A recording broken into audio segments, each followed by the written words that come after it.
Welcome to the Cleaning Up Business Podcast. My name's Chris Guilfoyle and I'm going to be your host.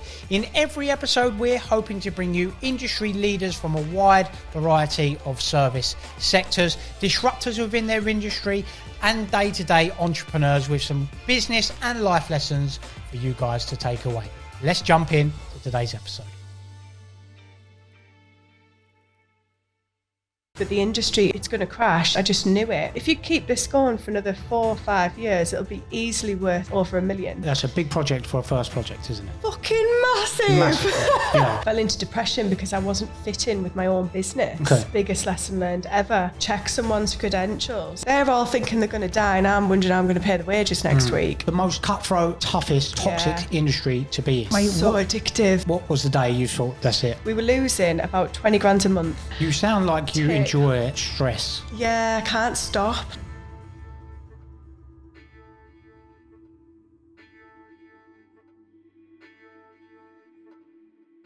Welcome back to another episode of the Cleaning Up Business Podcast with me, Chris Guilfoyle. Today, I have dragged my guest 270 miles from well up north. I don't even know anywhere up north, so I'm not going to even attempt to say where Fran's from.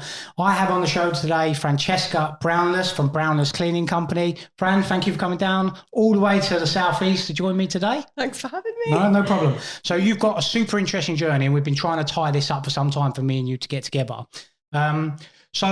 With all our guests, we go all the way back to the start. So before you started Brownless, tell us a little bit about yourself, where you grew up and what you've done before that. So I'm from Darlington. It's a really small town. There's nothing really going on there. And I actually did a law degree for no reason other than my nana sort of said, well, if you do that, you'll always do well. I wanted to go into law. Did you? I just pissed about at school too much. Well, I wanted to be a copper. Okay. So I actually, before the law, did a criminology degree for 1 year. Yeah. And the teacher was a pothead and he said, you won't become a copper in this class. Yeah. So I was like, right. So I finished the year and that year gave me 10% that actually got me on the course for law. So I didn't actually get the grades at college to get in to a law degree. So everything happens for a reason, doesn't it? Sure. So I did the law degree and absolutely loved it. And then went on to work for a company. Well, actually, I completely blagged my way into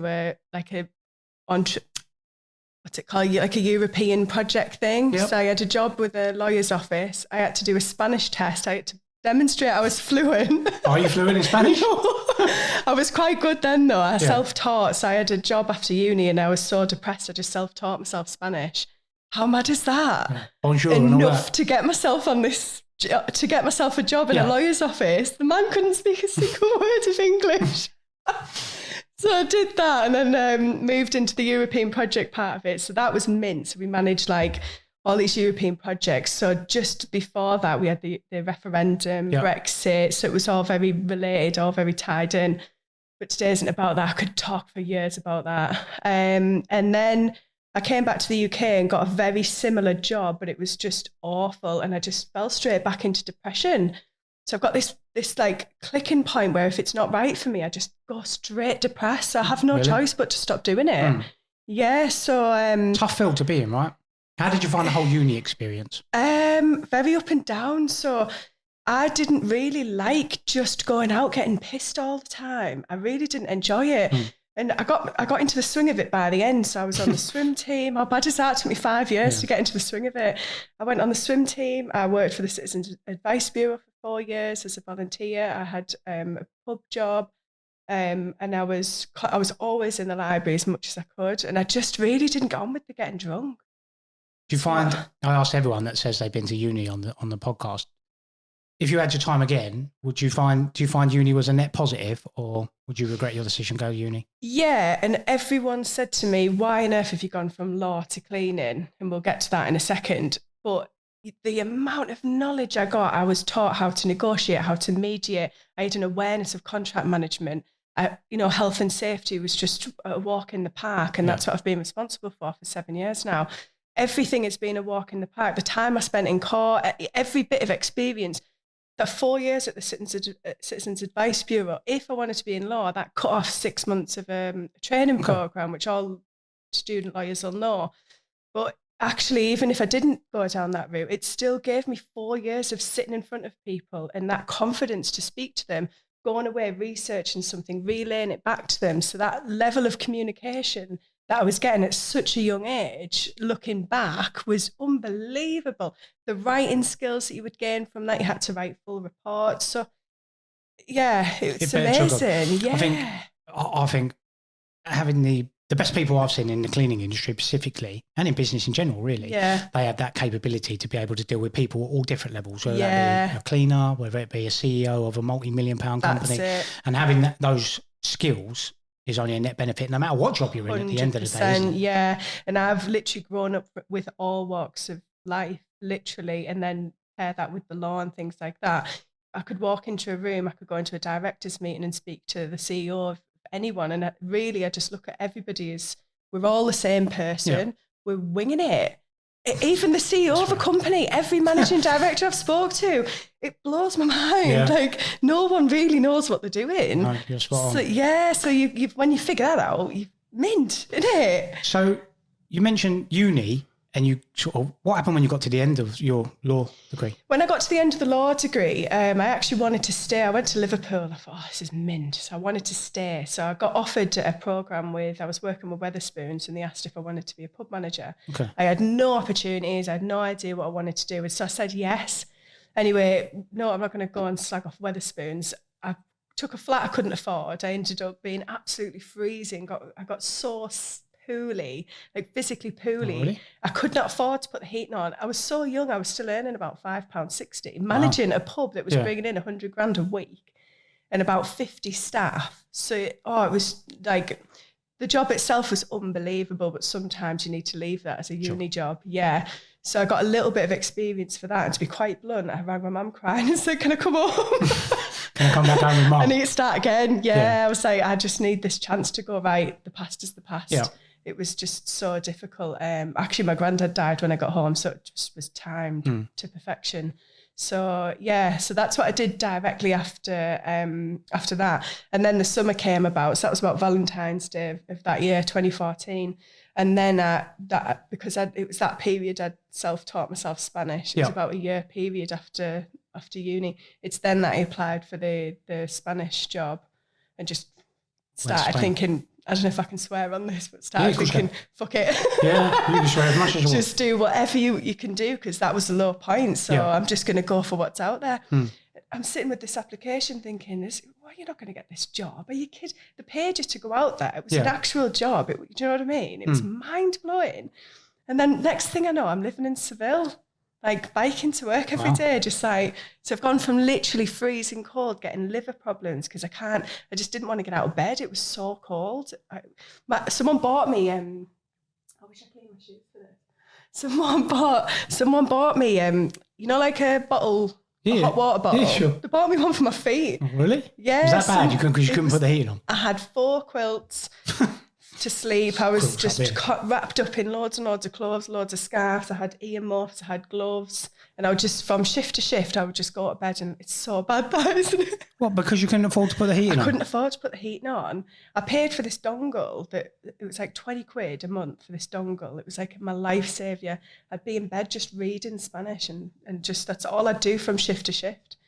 And I would have to nick my tips, the tip money is what would put the heating on, and when that ran out, that was it. Yeah. How bad is that? Yeah, it's not good. But like at that age, managing a pub, it's, because this minimum wage thing, when your age isn't quite there, you're not really earning enough. But they weren't putting me on a salary. I mean, in my opinion, it's completely mental that there's even jobs out there. And to this day, I've got like a fear of being cold. I'm the same. I don't like being cold, to be fair. It's scarred for life because of Wetherspoons. Well, the £400 gas bill I've got at the minute per month, I've had to realise, turn it down. So you moved out to Seville. What was that? What was it like when living out there? What was the work-life difference out in a foreign country? So different, unbelievable. Like siesta is a real thing. Like, so we worked 7 o'clock in the morning until about 2, and then honestly, it was sweltering. You could feel it burning through the walls. So everyone would then either go to the pub. So it was so social. You'd have a little tapas. I don't think they'd get pissed, but I got drunk. Because then I didn't have to go back to work, so I was a bit different to them. And then they all went back at 5 o'clock. Okay. So, but siesta was a real thing. And by the end of like month 1, I would just go back to my apartment, at like 2, 2:30, and literally sleep all the way till 5. And then the night was like a new day. Yeah. It's like you literally live in like, I mean, they live in like 2 days in one day, they've done 2 days. Sure. Like 2 shifts at work and 2 social periods. Because you wake up, you go to work, you go to the pub, you go back to work, and then they all go back out to the pub or to dinner or whatever. It was mint. And I got to see the bullfights. Yeah. And all thing. Oh, it was just at that Culture, age. different culture, isn't it? Yeah, it was like nothing I'd ever done in my life. All going by myself. Like I had to make friends in a completely different language, which I did. And the boss I had at the time invited me to Gibraltar with his husband, which is another story. It's no point even getting into that one, but he didn't speak a word of English, and I couldn't be asked to speak Spanish. Was there any skills that you learned from that period as well, going to a completely different country on your own at such a young age for work specifically? It's not like you're going for a jolly. For work. No, I wouldn't say so. No, just a good time. No, I mean, it's work specific, isn't it? So because this was European projects, I learned a hell of a lot about how the European Union runs. And I mean, all I saw is them guys just working really hard to meet deadlines, the same way you would see in any job ever. And I was assisting them in that. And I actually saw, if we're going to go into this, I actually saw a lot of cons going on, and not with the company I was working with specifically, but with, so I'll give you an example. So the projects we were working on were European projects. And so what that means is the company I worked with would manage all of the funds for that particular project. So as an example, the EU would go, right, we've got all this cash, we want to improve the member states. So let's pick a topic on this instance, mediation law, for example. Which country has the best mediation law? They'd do an investigation to find out. I don't know how they'd come to that conclusion. And on this instance, it was the United Kingdom. So then they'd go, right, that's what we're concluding. All of these companies in all these member states would then pop up in order to learn the mediation law. They'd all come together, which we would host in Seville. So we hosted the most extravagant weeks of people in conference rooms, and taking them on evenings out and partying and just bringing them all together. They would then absorb all of this knowledge, if that makes sense, as a team. And obviously the UK would have to lead it, so there'd be a UK party. And then they were responsible to go back to their home country and share it with their field to implement it. And I mean, there was one business there. He was British as well. I'm not even going to hide it. He was British. And he was like, oh yeah, I'm not even bothered about the project. I'm just here for the good time. And so it's a fraudulent company set up just because the opportunity was there. Okay. And there might have been others in the room with a similar thing. And I think I saw about 15, 20 of those projects consecutively sort of overlap themselves. And it was a consistent theme. Yeah. And it just, so the whole Brexit thing, I mean, I voted Remain purely because it's too disruptive to make such a massive change. It's so unwell thought out, but I do know a lot more than the next person. And that sort of view on it makes you think, why have we ploughed all this money into the EU to improve 20 other countries? What good is that doing us? But it just, It's a tough one with that. Because I think we are feeling the ramifications of that with, especially in the cleaning industry as well. European members coming over to the UK to work. It's nigh on impossible now to find anyone. So my dissertation was specifically about, because it was very racist when I was growing up, and I don't know why, it was specifically about finding out, is it a negative impact having immigrants come into our country? So I had to study something called neurodiversity. I was given 7,000 words. I ended up writing 14,000. I had to get permission to keep going. And then at the point of my submission, David Cameron announced that he wanted to host a referendum on it. So I literally could not conclude, because it was such a massive part of my discussion, how it's going to impact us. And he did that, and I just lost my shit. I was like, I literally hate you. I've got a week to submit and I can't even comprehend what you've just done. And it's huge, and people aren't educated enough to understand the impact of it. And I think, as you say, it is only literally we're seeing the impact of it now. because it would always Take have took years. a long time. Yeah, the red tape. I've seen companies that I know sell things to European countries, and one of the biggest issues is the VAT. You've now got to charge VAT to all of those countries. So if you, prior to Brexit, sell to, let's say, 20 member states. I know a signage company who does, he prints pictures and ships them all over the world on Etsy, everywhere.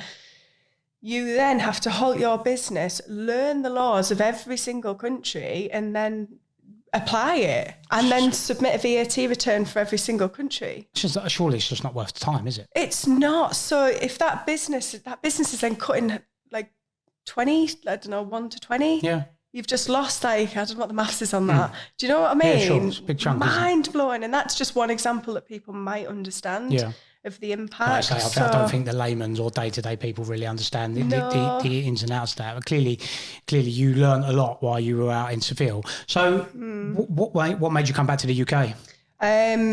So I actually had a boyfriend at the time, and I loved him, and he came out, and it just came to an end. The time is just up. But there was actually a job in Newcastle, very similar, so I took that. Okay. So and then hopped between different contracts, which is a bit stressful.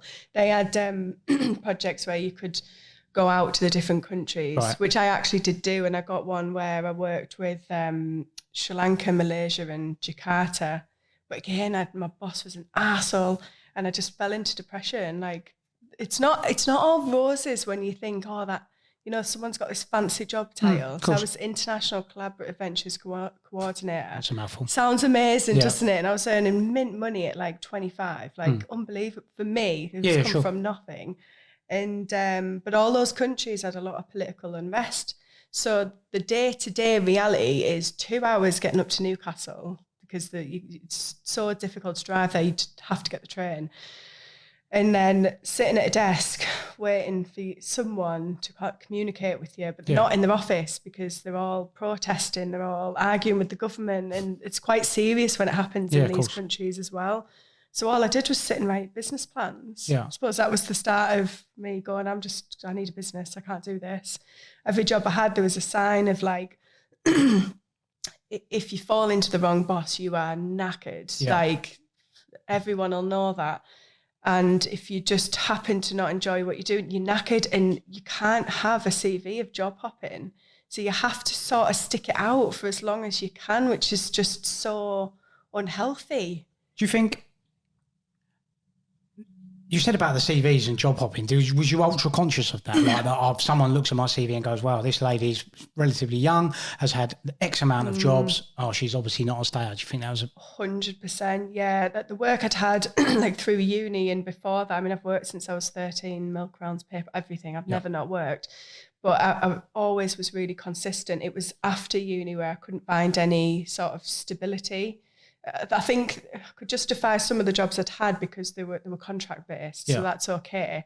And I'd remain with the company and move to another department. It was quite similar. It would just sort of change if it was like the administration type would change, so it would be similar. But the bosses would change, the department would change, so your environment would change. And I think I'm a really what's it called? Not empathetic, but I can feel energy. Yeah, sure. I can just feel it. And the guy who I worked with went on the sick leave like the second day I worked there, and I was like, what on earth? So I had to deal with this monster of a boss who wouldn't teach me anything, and I was just dying to get my teeth into something. And she sent me an email one day in capital letters saying, I can't even remember what it said. I can't remember. But it was just so aggressive. It could have just been a phone call. Oh, have you, whatever. Done this up, And it was so aggressive. And I literally emailed back like, who do you think you're talking to? And then the next day I went on sick leave for like 2 or 3 months. Yeah. I was like, sod it. And I just had I got full pay. I was like, I would love to have just stayed in work and thrived. But I was like, I literally can't do this. It's too... Have you ever had that? Yeah, I mean, I'll be honest with you. I've been quite fortunate enough that with my career, I think I've been one of the ultra lucky ones that everyone I've worked for, I've been very, very fortunate enough to get on with them, and they've been, of relatively high authority within the particular company I was with, and build a rapport. And I think that goes back to what we were saying earlier. Relationships, that's number one. So for me, for my business, I say to myself, why do people buy from JCD or Grey Water Drainage? The honest answer, without all the bullshit, all these USPs and all that stuff, is they buy because they believe in me, or they like the relationship with me. Every time. And although people go to me, well, that's not sellable, when you get down the line, and I understand that, and sure, there are systems, but I think it's such an integral thing. And if you go into work and you've got someone that's emailing you capital letters, why ain't you done this or whatever? It's not a productive environment for anyone to be in. So rude, it's so aggressive. Especially if you're in the younger side of things, when you're a little bit older now, you've probably got a bit more experience and you can deal with people slightly different. But if you're, in your early 20s and you just want to learn at that age. You just want to, you show me something and I'll do it. Like, just literally, that's who I am. Anyone's like that, I would imagine. It's great. There was some great bosses within that company that absolutely pushed me forward. In fact, one of them was completely life-changing. And when I did end up leaving to set up the business, she bought me this little butterfly, and it said, if you can dream it, if you can believe it, you can dream it, or something, one of those lines. Nice. It's hanging on my mirror to this day. Still got it. Just so you come across these lovely people, but It does. I won't stick around if someone's... No, and I think people don't, do they? Especially now. If it's not a productive environment, it's not conducive to learning, people are not going to stick around. And that goes into business as well when you've got your own business. Yeah. So you've had varying different types of employment, and it sounds like they've all added value to your skill set as an entrepreneur, as a business owner. So tell me where the idea come from about your cleaning company. Well, actually... The depression got so bad in that job, and I just couldn't handle it anymore. I was reading all these books. That's what I always took inspiration from, because I don't have anyone around me that was like wildly successful, no business owners. I didn't know anyone in business. I was just a woman, just a girl from Darlow. And I read this book, and it said, just pick something you enjoy. Don't think about money. If you go into business for money, you won't make any money. So I thought back to a job I had in Morrison's, and honest to God, I loved cleaning the dishwasher. There was nothing more satisfying than getting that scum out there. Oh, it was unbelievable. So I was like, well, I love cleaning. And just to get this in there, I upsold Yorkshire puddings and toast by 10% at 16. That's something to have on your CV, right? Yeah, can sell shit to a bin bag. So I just took like a month before Christmas. I was like, well, there's a little month I haven't added in. I decided to go and get some business experience. I'd written that many business plans. So I said, I need to go and get some business experience. So I took a 50% pay cut and applied for a job where I thought I was going to be, because this is how they described it, PA to the director. Right. I thought, oh my God, imagine what I'm going to learn. That is just going to be amazing. But this is going back down to 14 grand a year. I was like, are you right? So it's a massive move. Your career, you've done the law, you're making moves, you're not enjoying it, you're changing field. That's why you take a pay cut. Yeah. When I got there, it turns out I'm taking inbound sales calls. So after a month, I thought I'll stick it out because I do need money. Like, that's mental. I'm going to have to look for something else. But this, I think it was I wasn't really sure. I didn't want to confront anyone. I didn't bring up the job description again. I got pulled into a meeting, like a progress review, and they're like, you're doing fantastic on the phones. People love you. But I just would say you're spending a bit too long on the phone.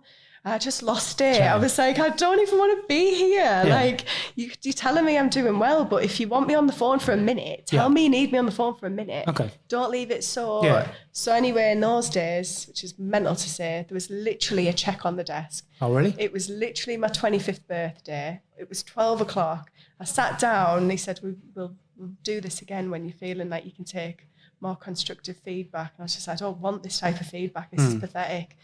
I just took the check and just walked out. I think whatever that paycheck was, it was nothing. Month before Christmas, I just walked out. I was like, I can't do this. And that was then when I was like, right, I'm just going to go and clean. Go on your own. I'm just going to clean for anyone. I'm going to clean anything.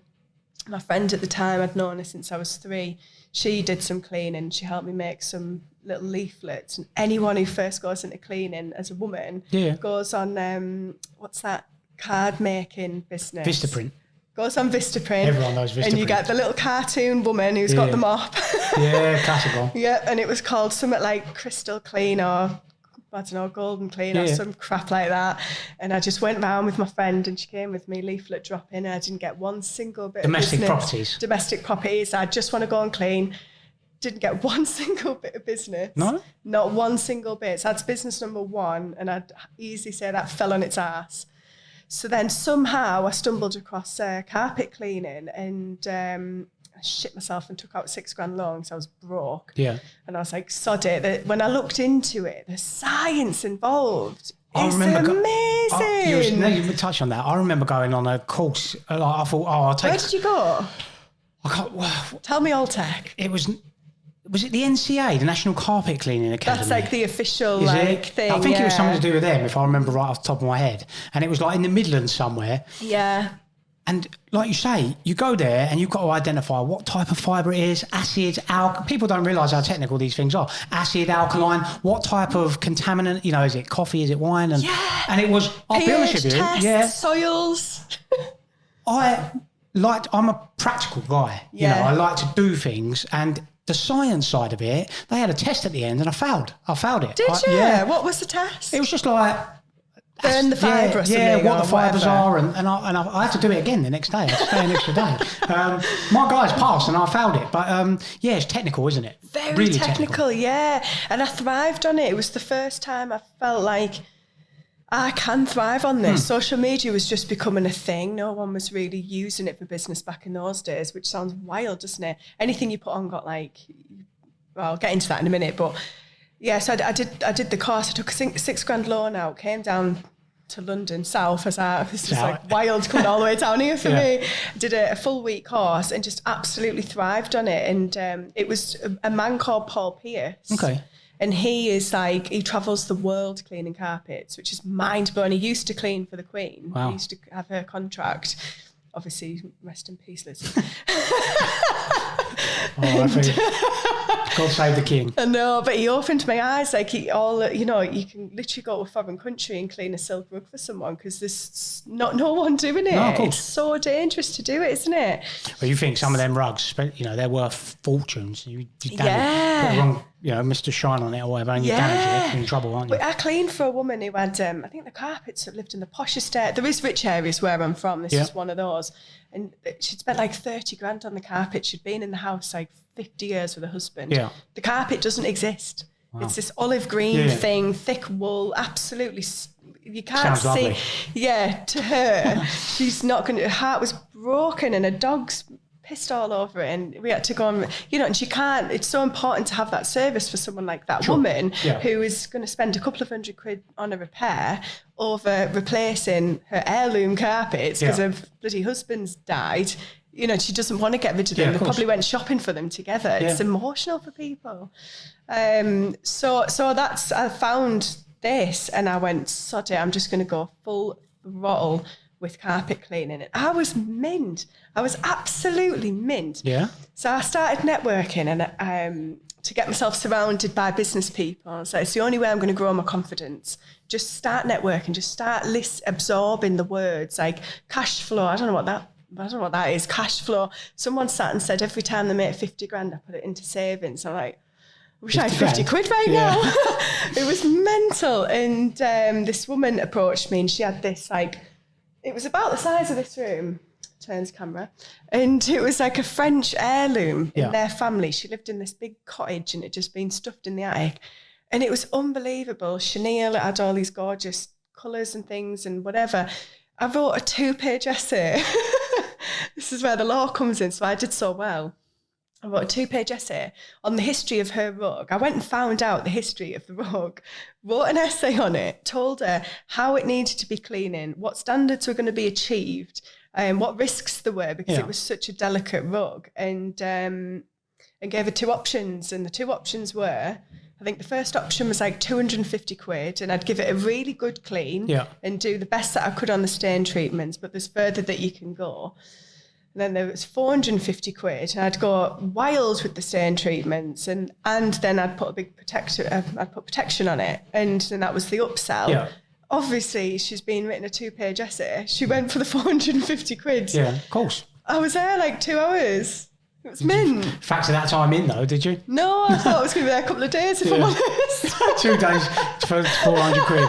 And I would have been happy with that as well. It shows, you know, that when you do put that effort into those bits and pieces, and it shows your knowledge as well, doesn't it? Yeah, and it just follows that theme. Follow something that you love, find something that you enjoy, and you will naturally, passionately put your soul into it. And people would think, how on earth can you put your passion into cleaning? And we did. I have in every business that I've had. So that's technically business number 2. I then registered Brownless Carpet Cleaning. No, that was self-employed. And registered as self-employed for Brownless Carpet Cleaning. That's how I traded for about 6 months. And I was just fully booked.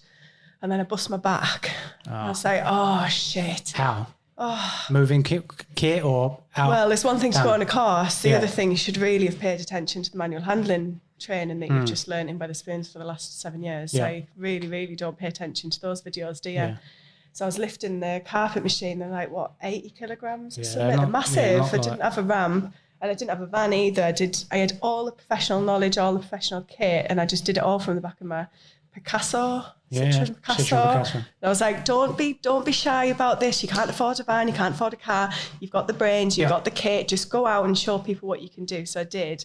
But just taking that in and out the car every day, 5 to 10 times a day. Yeah, I just gone. Oh my God. So I had to slow down the bookings. But I kept networking and I started coming up with some really good ideas that people wanted to invest in. And my heart and soul was just trying to decide what to do. And I mean, at that age, I'd only been in business by that point, like a year. Yeah. So to have people asking to invest, like, I really mind blowing. I don't even know what it meant. I didn't know if I could trust them. I didn't know what it involved. I understand it now. But back then, that was really scary. Eventually, this woman approached me and asked if I'd clean her show homes. And I was such a carpet cleaning snob that I was just like, no, I'm not a cleaner. And, I didn't get into cleaning. I'm not a cleaner. I'm a carpet cleaner. I was so proud of it. I'd put things on Facebook and I was like the first one in my area to be posting like before and afters. So that honestly, the inquiries were just thick and fast. I'd pay like a tenner to boost something and it'd get 20,000 views. Wow. It was mega at the time. Social media wasn't really used that much for business at the time. I don't even think Instagram was a thing then, was it? No, I think it was just Facebook. I've never really been on Facebook, to be honest. I'm a bit late to the social media stuff. I wish we'd done it sooner. It's amazing. And LinkedIn, we both know, is a completely other kettle of fish. Yeah. So that completely threw my business forward. But I mean, how old was I? Like 25 at that time. Still young, isn't it? Really young, and you've got a bust back. And this woman approached me, and then I sort of shunned her off for a few months. Started really struggling to earn an income because I couldn't physically book too much in, and I decided to arrange a meeting with her, and the QS came along. Didn't know what a QS was at that point. What is a QS for those people that don't know? A QS is a quantity surveyor who quantifies the building work of a project, and they are the person who will pay you. Yes. They are not the person you want to piss off, but they're also the person that's going to ask you to do everything half price. So you've got to befriend them and just show them that you mean business and that extra 20 quid makes a difference and that you need it. Mm-hmm. And so she came to the meeting and they asked if I wanted to do 100 houses. And I was like... That's a big project for a first project, isn't it? Fucking massive. Huge. Yeah. That contract, just as highlight... About a month before, I just was so desperate to get out if I was feeling a bit depressed again because my back, and I was like, God, I was just onto something. What's going on? I'd written a check out. Everyone's read The Secret. Anyone in business at some point has read The Secret. Twice. Yeah. And there's a check that you can print out, isn't there? I fucking printed it, and I wrote down 50 grand. And it's probably still in my mum's old house, and I stuck it on the back of my wardrobe. And then a month later, I signed this contract. And it was for 49,950 quid, and that was the 100 houses. Yeah. And that, to this day, for that amount of houses, is the best priced site I've ever priced. Oh, really? It was so consistently priced through the sizes. We genuinely had enough time to do what we needed to do. Mm-hmm. The best tender I've ever sent was that particular tender. First one. Yeah. Do you think that was naivety because you didn't know the industry, you didn't know what people expected? I didn't know this. She was going to tell me to reduce it by half. Yeah. Do you know what I mean? Like, then that's what they'll do, won't they? They're absolutely mind-blowing. But she couldn't. Yeah. Because she'd begged me for 3 months to take the site. Yeah. So she let me off. I got off completely scot-free. So we were doing show homes on a Friday. We did like 4 show homes and a sales garage. The site manager told us to put all the extras in. So we did. I took on a business partner by this point. We set up a new company. I'm not going to advertise it. It's technically still in competition. That's later down the line. But we set up a new company, got a business partner in with 50-50. The site manager told us to, that's purely because I was scared, by the way. It was too big a project. Do it on your own? Yeah, I didn't want to do it alone. I was absolutely petrified. He told us to put all the extras in, like carpets, furniture. And so we did every single week, and she didn't really check. We were charging £820 every Friday. And I'm telling you now, we weren't there longer than 2 hours. Oh, really? But it was immaculate. Yeah, it was well. We were, every single detail, we touched it, we covered it. If it was mucky, it was cleaned. And we just, when you've got your rhythm, you just get your rhythm. Sure. But for like 2 years, we got away with that. Yeah. I say got away with because looking back now, that is astronomical. Yeah. And if I was them, I would have booted us off site within a week. That's not business. That's ripping someone off. Yeah. But if you put your price in and no one argues with it, you take it, don't you? Yeah, you're young and naive. That's what you're told to do. We put our initial house prices in. You usually charge like 100 quid a show home, so 300 quid a week. Still making amazing money. With your windows and everything in it, carpet cleaning, it's still amazing money. But if someone tells you something and no one, mind blowing. So, but that's quite damaging to your mindset. So when you're pricing new sites, that's what you think you're going to get away with. And we were so lucky, and I say this in hindsight, some of the worst QSs then started coming in front of us. They worked for Persimmons, like the really aggressive house builders who won't take shit, and they were just knocking our prices back. Luckily for us, we'd pallied up with the MD. You were like, you're not getting anybody else. These are getting it, so you need to negotiate. So we were forced to learn to negotiate with the QS and come up with reasonable prices. And then our pricing structure was properly formulated. We always had this one mega site where they couldn't really change it because they'd already signed the contract and mental. And then we had all these realistic sites, and we were just given work. We just put so much effort into it. We were given everything. So was that the beginning of Brownless? No, it wasn't. So that was the beginning of me owning a company. Yep. So, I mean, you'll know this. Will you? Did you start from the ground? Have you bought? Yeah. No. I mean, me, dad, brother, all worked in the facilities management industry. Yeah.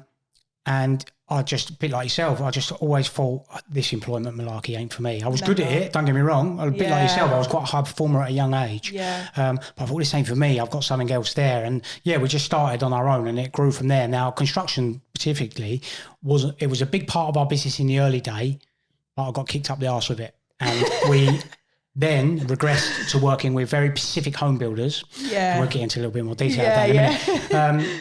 So, I learned that lesson relatively quickly. But we're totally, first generation ground right. up. So when you've just set up your first company and you've got to start learning how to hire staff and... Something I'm still not that good at. Yeah, it's a minefield anyway, isn't it? But to it's like the processes of it, isn't it? Like, you've got to get your accountant to do this, and then you've kind of got to, you've got to induct them and you've got to give them, a couple of weeks of training. And like, we know this from the employment we've had, but becoming an employer and trying to create a process for a new starter and learning that, and then they've got a problem because they've got childcare, and then they've got learning that from the first instant was one of the hardest things. Like, I just need someone to come out and clean this house because I've got 40 to do in the next 2 hours. Like, you don't realise the impact that you're going to have on their life and that they're going to have on your life. So that, I always look back at that business as like that was a complete starter. That was just a practice run, 150%. We made absolutely incredible money. We grew it to incredible levels we only had this business for 2 years, but I sold it to the other girl, and I'll tell you why. She was from a very much operational background, as in she was used to just getting her hands dirty and getting on with it, which was mint. Like, that's what you want when you've got this aggressive site. And she was just such a hard worker. I cannot knock her for that. And we did work hard. In one day when we were still just by ourselves, we cleaned 15 houses between us. That's a good game. And that's a combination of show homes, stock plots, build cleans, re-cleans. The last house we did was the MD. Yeah. He'd bought a house on that site, the MD of the building company. And I remember it being about 10 o'clock at night, and he came on with a bottle of champagne and some chocolates to say thank you. Just two of you doing that? Just two of us. We were absolutely flogged. And at this point, by the way, I've got a bus back. Yeah. So this is 2 years, new business, new work I'd never done before. And I'd said this to them as well. So I've never done this work before. And they knew that I was so good at the carpet cleaning. They knew that I would learn. Yeah. And my God, did I learn. So this is new business, bust back. I had to wear these like heat patches on my back just to physically, I used to literally go home like this. I had to get this physio who, thank God, Johnny Harrison, just an absolute legend. It used to do half an hour sessions with me. I couldn't afford it though, just as much as I needed it to keep me going. And the only downside with this business partner that I had was she did not understand the admin side of the business at all. And as the business grew, I naturally took on that role because it's just second nature to me. Yep. Writing the emails, invoices, health and safety. I wrote all the health and safety myself for that business. It took me before we started, it took me 3 months. And I couldn't work much anyway, so it's absolutely fine. But there was no way she could have done something like that. She didn't even know what in health and safety was. And we did get someone to sort of give us a health and safety certificate, but you know how much these things cost. And now obviously you can set up a citation and it's very limited, but I didn't even know about them in those days. So I just wrote them. And so obviously all this paperwork's going on. My daily routine was absolutely mental. I used to get up at 2 o'clock in the morning and I would write. And I didn't really tell her about this process. Because we were just in the throes of it. We were just getting on with it. When you're running a new business, you're just getting it done, aren't you? You're just getting it done, and I'm in the zone here. I'm just thinking like there's a future to be made. I don't know how I'm going to get there, but I'm going to work the hardest 4 years of my life, and then I read that, work the hardest 4 years of your life like nobody else would work, and it will come through, and that has been absolutely true. So I was trooping on. So 2 o'clock in the morning, I'd get up. I'd do as much of the paperwork, admin, anything I could, just in my bedroom on a computer, doing as much as I could. And my sister worked night shifts and I worked with her. And so I would then get the baby up. She'd had a newborn at that point. I'd get myself ready, get the baby ready, take the baby to nursery, pick up 2 cleaners, go and clean for 8 hours and then come back in. Usually my sister would pick the baby up by that point. But then she'd be getting ready for a night shift and I'm on babysitting duties till put the baby to bed. So play with the baby, put the baby to bed and then go to sleep myself if I can, if I'm not wired by that point. Yeah, of course. And it wasn't every single day, but it was a huge amount of time in the week that we were doing that. And I remember trying to be I was the driver for these cleaners as well. And you can imagine that tension is going to build up. My back's knackered. By the end of it, we had 8 or 9 staff. We had an amazing business. We had extremely healthy revenues, extremely healthy profit margins. We had amazing relationships with our clients. We just needed an office with an administrator. And honestly, it would have just been the best relationship ever. And we just started disputing it. I did get an office. I put my foot down and said, I cannot live like this. I can't do this out of my bedroom. I need work out of my house for one. And also I have no idea how to teach someone how to do what I'm doing. So I need some space to do it. You cannot put me on a full week of cleaning. Yeah. And it got to the point where we were finishing cleaning at like 2 p.m. and everyone's getting these early finishes. And I'm knowing that I'm going to have to get back up again really early because there's 6 tenders sitting there. There's a health and safety review that's needed. There's an insurance renewal that's requested. And, there's invoices going out every month. There's sign-off sheets that we've got to get. There's, a HR complaint about something. There's you know what I mean? You're doing all that stuff as well. Good God, I can fucking remember the days. I can feel it. I was quite fortunate. I think I'm quite fortunate now that I do a lot of that side of things in our business as well. So, yeah, I mean, we've got an admin, a lady who does our admin and bits and pieces, and obviously we've got our accountant that helps with some of that stuff. But, yeah, when you're doing both, it's super hard, right? So hard. And I don't think, so your business partner, maybe I might be speaking out of turn, but she maybe didn't appreciate what goes into that because they just haven't done it at the end of the day. And that's it. And I'll never, ever, we'd been friends since I was 3 years old. Yeah. At this point, we're like 26, 27. So we lost a full friendship for this. It's really, really sad. And I don't really see it now to this day. That was a biggest lesson learned ever. Check someone's credentials, have a conversation with them. Her answer to everything was, my dad will do that, my mum will do that, my so-and-so will do that. And my always opinion was, I want a business that's not looked after by family. And that's not my family. It's not going to, there's no control for me there. So it was really, really tough. But I see everything as an experience. We then had a squabble and we had to go through the decision of who buys off who. Because it was so successful, it was never going to get shut. Who buys it? And she said, I don't care less either way. And I made the decision because it was a lot of her family and friends in the business. I would never have got the respect that I wanted to have. Tough one. Really tough, yeah. I mean, it wouldn't have took long before I should have probably took the contracts and the staff anyway by default. So I chose the money route and I got a massive whack of cash, money I'd never seen in my life. And I was absolutely overjoyed with that, to get that fresh start. And because at that point, we'd still been paying ourselves absolute peanuts. As you do when you start in a business. We paid ourselves 650 quid. I was renting a house. I couldn't afford the bills there. It was a bit triggering from my uni days, but I could see the light. The business had huge sums in it. We were doing so well. But the start of the business, no one paid us for like 6 months. So right from the off, we learned about sending an invoice and not getting paid.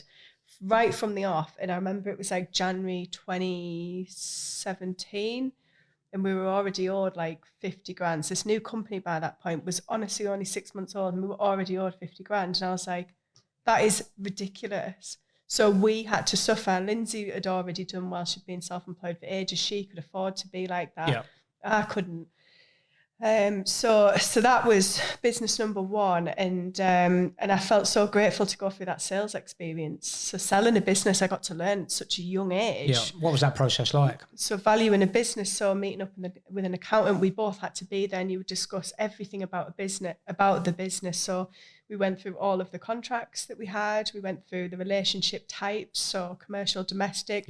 We looked at the split of that through how many different customers did we have, and our roles and responsibilities within the business and how that affected the saleability of the business, which you'll know if you're self-running a business, any business, this is all applicable. The value of your business is going to be much, much lower. I think it's like 5 times less than it would be if you'd have put bodies in seats and had it self-sufficient. So that was just like another level. And he said to us, if you keep this going for another 4 or 5 years, it'll be easily worth over $1 million. And that just blew my brain. I was like, God, I'm only 27. And I got so annoyed at her at the time, because I was like, God, we're onto something so good. If you just understand that why didn't you get someone in? Well, I did actually. So what happened when I did do it, I had to force my way into it, which is a big problem anyway. So if they don't understand it, they're not going to receive it well. So my job then was to pass things through to the teams, health and safety. I had to communicate knowledge to them. And if I asked, let's say toolbox talk, I need you to read that out to the teams. She just wanted to be on site. She just wanted to be cleaning all day long, which was great. We had the best quality probably of any cleaning business in the whole United Kingdom for construction cleaning. I'll hands down still say to this day that business is probably still one of the best. It was unbelievable. But she wouldn't receive it. So everything I was doing just felt useless. She just didn't get it. It was just, and we're at the point where we needed to then start having someone who was looking for work. So although everything had come in organically, we weren't, it's natural. You want someone sort of making a couple of sales. It just doesn't really make sense. It didn't to me anyway. I don't think you can rely solely on just, word of mouth is obviously the best form of marketing you can have, but you don't want to rely solely on that. Not forever. No, of course. And we were 2 years old by that point. So, we're established now. We've proved that we can make revenue, we can make profit, which is the most important profit. We had loads of room spare for an administrator. So I did actually attempt it and did get an office twice actually. And I just go back to the pattern that I seemed to have. I fell into depression because I wasn't fitting with my own business. Okay. So when we did do that separate route and she was on site cleaning, I felt like I was constantly being questioned, well, what are you doing all day? And all I would say is just come and have a look. Yeah. Like, believe you me, I'm not sitting on my ass. Yeah. And I'd rather be on site cleaning and have you here, because it was very low. It's a very lonely place to be. Yeah. I've been there. I know what you mean. They're not understanding what you're doing, and you just think, well, there's no point me doing it then. Yeah. Everything I'm doing every single day is completely pointless, and we all want to feel valued in our work, whether you work with someone or alone. You want to feel like it's got some sort of purpose. And so that was that business. So I sold that in 2018. So Brownless literally was set up, Brownless Cleaning Specialists. I just adapted what I'd set up before, Brownless Carpet Cleaning. Brownless Cleaning Specialist was set up instantly for tax benefits, to be honest. I paid next to nothing on my income. The accountant saw it as a business split. Yep. And so I got all the cash, no tax bill. That business partner had a 40 grand tax bill. She got a solicitor, which cost $4.5 grand. I sat there self-representing. That cost me absolutely nothing. I just walked away and got to have a fresh start.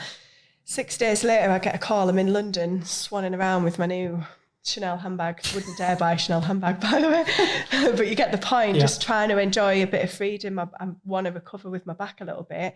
And I get a call off a site asking me to take over. And I'm like, oh, fuck. Here we go. Here we go again. I hadn't even received the cash, because I didn't have a bank for it to go into. I needed a business bank. So the Brownless Cleaning Specialists technically wasn't really a legal entity by that point. Do you know what I mean? Yeah. I needed to set it up. I needed to get a business account for around it. To that, Yeah, so the money was sitting in my accountant's holding account or whatever. So I never actually saw this amount of money on the screen. I was like, absolutely good. So I thought, sod it, and off we went again. But this time I had all of those lessons and almost like a free contract, the same way I started in the business before that, just work being thrown at it. I feel like up until about a year ago, work is just getting thrown at me, always. Never ever had to. Never go out to get it. Not really, no. Every January I'd do a thing of really trying to push it, just to make sure that the momentum grew for the next year ahead. But apart from that, not really, no. What a lot of people probably don't understand is, when you're especially doing construction cleaning on scale, these projects are can be 2-3 years, can't you? Because you're going through multiple phases of a construction. So they'll basically, the constructor will do it phase by phase. So they might do 100 at a time or whatever it may be. Yeah. And you can literally be tied into these for a number of years if it's a big development. We've had a site that we've just come off that we'd had since 2018. Yeah, exactly. And in the business that I sold, we were still on a site. I think she's still on it now. Still there. Still on it now. There's 900 house sites. Nice. Yeah. Which is just, they'll give you 100 house phases, but if you're doing well, they'll just let you roll on. Yeah. That particular site that I'm talking, in fact, all of the sites for this particular company that we've just been working for, every single one rolled on. We weren't even asked to re-tender, which is a problem in itself because of inflation, but there was no mind blowing. Yeah, absolutely. Which is nice. You must have been doing a good job. A mint job. Yeah. Yeah, and a hands on heart say, I was like, right, what I've got to do now is try to build it all by myself. How did you prefer being a sole director on your own? Yeah, it got off to a rocky start because my sister wanted to join. So I was technically a sole director. So we spent a month or two hammering the setup, got the website, got everything off. And then I did what I do every January, just went out, blasted the networking, got loads of work in. And then it was just a waiting game, really. But my sister really, really wanted to get involved in business. She'd seen that I'd developed a good life for myself, or what people perceive as a good life. You can talk about business money, but it doesn't mean it's your money. And very much so, I've always been richer when I've not been in a business. Oh, really? And I'd say that to this day now. Okay. Yeah, 100%. Yeah, because it's yours to spend. There's no liability. Yeah. You don't have to hold on to things of the risk of anything anymore. Me and my wife butt heads about that very thing because, we'll, look at a bank account and you can see all these numbers in there. But for me, I'm like, that's not even mine, especially with HMRC. It's just like, you never know. You just don't know when they're coming with a bill. Exactly. So, I look at that and I understand that from a business owner's perspective. You look like you've got endless amounts of cash in the bank, but the reality of that is, it's not your money to go out spending on. It's absolutely not. And you never know when your business is going to take that dark turn, and you've got to cash flow it. Sure. And we'll get to that in a minute, but it's then a choice, isn't it? And if it doesn't feel worth it anymore, what's the point? Yeah. You've got to have a little bit of benefit there, haven't you? Yeah. So you started getting, obviously, all this work coming in. You've been in the industry. So let's talk about the construction cleaning field for a little bit. Yeah. So I'll give you my view on it, and you can tell me what you think. So we started doing construction. The reason for that is, one, they're my type of people. So construction sites that, I can relate to those type of people more than I maybe could someone in an office, because just the way the personality I am. So in terms of access to that industry, the barrier to entry was low. The ability to build a rapport was relatively easily, because you wasn't have to use I could do both, but I wasn't have to use these big eloquent words and things like that. You can it was very straightforward. And so what construction cleaning is effectively new build or domestic or commercial premises. They get built, they will have cleans after to get them ready for sale. In a domestic environment, usually they have more than one. So you mentioned earlier, builders clean, re-clean, we call it pre-occupancy spark or whatever, different terminologies.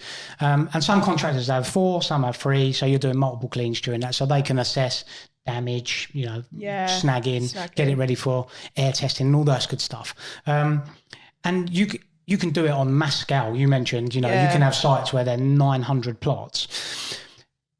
For me, one of the toughest sectors to be in the cleaning industry. So cutthroat, from price, expectations. I mean, I'm telling you something. No, it's interesting to hear. You're battered on price, especially with we'll mention some names. I probably shouldn't have done that, should I? You reap what you sow at the end of the day. You've got big home builders like Persimmons, Redrow, the Bellway, the big guys. They bash their contractors as low as possible, but they want the earth for it. Oh, yeah. You're turning up to plots where you've got trades that are still working. You've got a carpenter still putting a set of stairs in, and you're like, well, how am I getting upstairs to clean it? No running water, no electricity. You've got all that stuff to contend with. It is definitely, without doubt, the most high risk and hardest industry to be in. Yeah. For me. Toxic is a good word. Yeah. It's a tough sector. I've mentioned on other podcasts, most of the sleepless nights that have come for our business in the 9 years we've been in business have been because of construction. I had one project, they overrun by 6 months. There was a 6-month project, so they doubled it. So their cleaning bill was it was meant to be 90 odd K. They ended up spending nearly 200 K. Yeah. QS come to me, we mentioned about QSs. I didn't sign off them extras. So I'm like 6 figures in the hole here. I've paid the wages because, staff aren't going to work 6 months without being paid. That's the bottom line. Yeah. And he's gone to me, I didn't authorise that. I'm like, yeah, but I've had all the site instructions. And luckily, I had the paper trail. Yeah. We had to go into mediation and I got 90% of the money. But when you're 100K in the hole for a relatively small business. So the most cutthroat, toughest, toxic industry to be in. But so addictive. Yeah, that's the problem. You're either going to love it or you're going to absolutely hate it. So what did you love about it? I absolutely love the people. To this day I have met, I've got so many friends now from the construction sector. Either they've come from they were directors of major house builders and they've gone and set up their own smaller builder. I won't name names at this point because everything will come out in the wood. It's maybe a bit personal, but some of the best people, hands down, some of the best site managers, some of the relationships, even with the subcontractors that you'll meet on the sites and you'll become friends with. So the owners of the other businesses as well, for example, and you can just ring them up at a heartbeat. Oh, I've got Green Lane on that development. I know you're the joiners for that, for example. Do you mind if I just pick your brain? And they will, because you're on the site with them. So you've instantly got this new network of hundreds of people that you can call upon. And that's the best thing about it.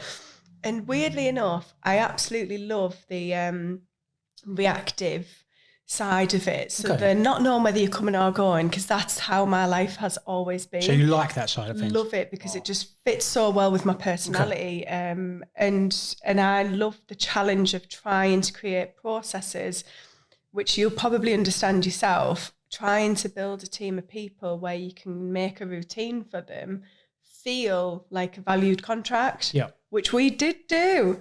I don't know how. Ones, yeah, obviously with like maintenance contract type work, you know, you've got to be there at like 6 p.m. till 8 p.m. Yeah. Very easy to recruit for, very clear. But when you've got the reactive construction work and you haven't got a clue where you're going to be there, I love that. How on earth am I going to... Every single way of building Brownless Cleaning was always make sure you've got the quality. And I've spent so much money on people being in a quality management position, knowing that if we do get the finance headaches, we've always got the backbone that the quality was there. Yes. And it has tithered even there, especially through COVID, because we had to get a lot of temporary staff because of COVID cleaning. But we definitely brought that back. And so, anything that's painfully difficult, I just want to get my teeth into. Wow. And we honestly, everything I set out to achieve in that business, we did achieve. Yeah, 100, mental. So what's the negative side? Obviously, money is the hardest thing, and it actually, again, that's the one thing that puts you into put me into a major depression. In COVID alone, when COVID hit, actually, this is vital, because remember, I only set this up back end of 2018. So by the time COVID came around, we were only a year old. All right. So I've run off with the cash. I've set up a new brand. I'm new into the industry, not fully established, but doing well. Got loads of contracts and good relationships, starting to build a new team, which it takes time to get that team to work together. Yeah, definitely. And then COVID hits, and I had, by the time COVID hit, I had 6 staff, which for a year in business was really good, to be honest. They're all on furlough, and slowly but surely all the money started coming in, and I nearly decided to stop. I was like, is this going to bankrupt me? Yeah. Like any bit of money, God, it's like 40 climbs up the hill and 66 falls down, isn't it? Yeah. And I didn't, and I'm glad I didn't. I had a boyfriend at the time who was quite young, and he saw the money in it and he was just mind blown by it. And you get bored of the figures. It's just figures on a screen at that point. Mm-hmm. It means nothing. Anyway, we carried on, opened up for COVID, and I think in like 1 week I had to hire like 24 staff. Wow. Just for COVID cleaning. Yeah. It's like temporary or whatever. And every single site, we were the first back on site. I've forgotten what your question was. What were the bad sides of construction? You mentioned about cash flow. Yeah, so it's cash flow, right. So you can imagine at that point, all of our cash went down to like, I think we had $2,000 in the bank. We'd just been shut for 2 months, then hired like 24 staff. I did do it. I don't know how I done it. I cried every day trying to do it, but I did do it. Because at that point, let's say hairdressers and car drivers and things like that, they weren't working. The businesses were shut. So I sort of jumped onto business owners that needed a bit of pocket money, which worked a treat. I had to then cash flow that, which was like mental. And then I wasn't getting paid from the very first month because they just weren't paying me again. Sure. And I was like, are you kidding me? I've just had to shut my business. I didn't get any money through COVID. No, I didn't get paid to sit on my ass. Yeah. I went out window cleaning, carpet cleaning. I did anything I could to get the pocket money in, just in case that this was a permanent thing. I got a job at the Royal Mail. I was cleaning the spindles. I only lasted a day, but I did it. I was like, let's go and see what's going on in the world. So it was the cash again. It's so frustrating. And I literally had to ring up every single QS that we work with. And I was like, you owe me this money and I need it. I literally have got 1 day and wages are coming out. If the money's not in by the end of today, I'm not coming. We cannot physically come to site. I was lying. It was a bit of a disaster. Yeah. I think I had like 2 weeks, but I just... But I can only give them you've got to. It's still a disaster. Yeah. Anyway, managed to get enough money to put into the bank by just begging, and which you shouldn't have to do. And then it got round to another year. The bank started picking up again. At this point, I've got staff whinging all over the place. I'm going to die going to site. Police are stopping them for the police letters. Like, they're all thinking they're going to die, and I'm wondering how I'm going to pay the wages next week. And that is a constant running theme that I've had since day one of going into construction. And a year after that, it got so bad. By this point, I'm managing all this stuff by myself. I think 8 of the sites that we were given initially were given to another company. So that's again how cutthroat it is. Yep. I got a call up, apologise, I'm so sorry, I shouldn't have given you those sites because they're for a different contractor. This is COVID cleaning. And I was like, are you fucking kidding me? I've just hired staff for that. Yeah, like, oh my God. So then I had to let people go. That gives you a very, very toxic environment.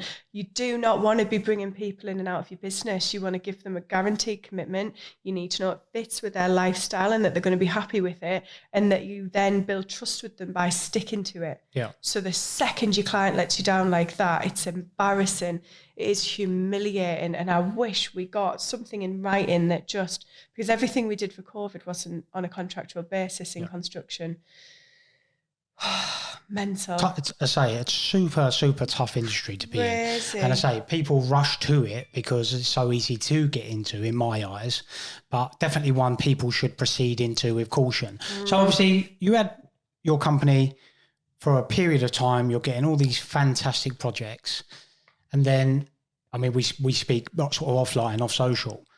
We know you've run into some issues more recently, which resulted in you taking a decision, probably a really difficult decision, to close your company and cease trading. So try and tell me the lead up of events that made you arrive at that decision. To be honest, it's been leading up since COVID. I've spotted the signs, because I think COVID, I knew the world was going to change. We'd just gone through Brexit, for God's sake. Like, that's one thing that construction panicked over. Then we've got COVID. That was my first experience of they will shut their sites if they have to. Yeah. So I knew if there was going to be ever any sort of economical risk coming up again in the future, your sites are at risk. And I thought, and they're not going to do COVID again. Furlough. Yeah. The government just won't do that. You were lucky during COVID that you then just got to pick back up where you left off. So after that year, I can't remember what year we're on now. I think this is 2021. We were owed about 250 grand. And even if I wanted to try and get the money in the bank, I was so busy.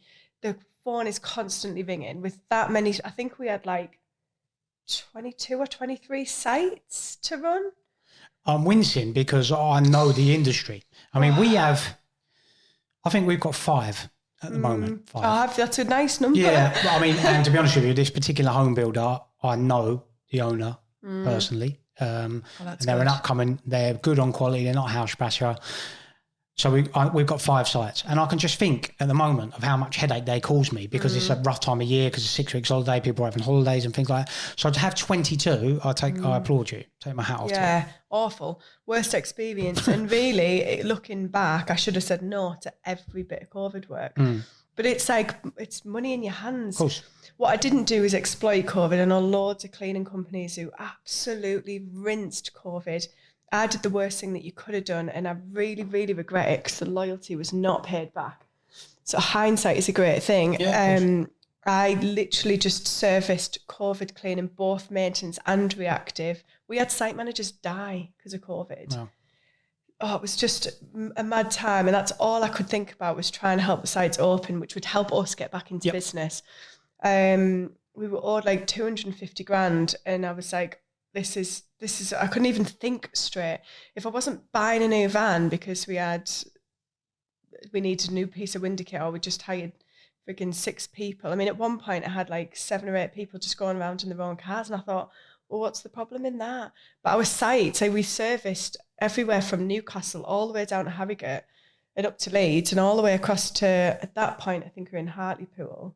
Just this year, we took on sites in Whitby, and this will literally mean nothing to you. I just realised that's it sounds like a big area. But basically, that's all of the North East and North Yorkshire. Okay. It's huge. Yeah. And then for us to, I mean, yesterday I got a call for 400 houses in Scarborough, which is still to this day, to be getting these phone calls is mind-blowing.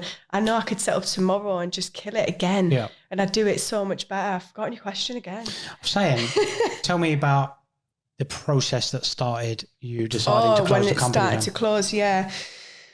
So you owed 250 grand? Yeah, so I owed so much money, and through all this madness, all I really was trying to do was employ someone to help me. And I did. I had a lovely woman come in. She was absolutely amazing. And I asked her, can you just cover the day-to-day?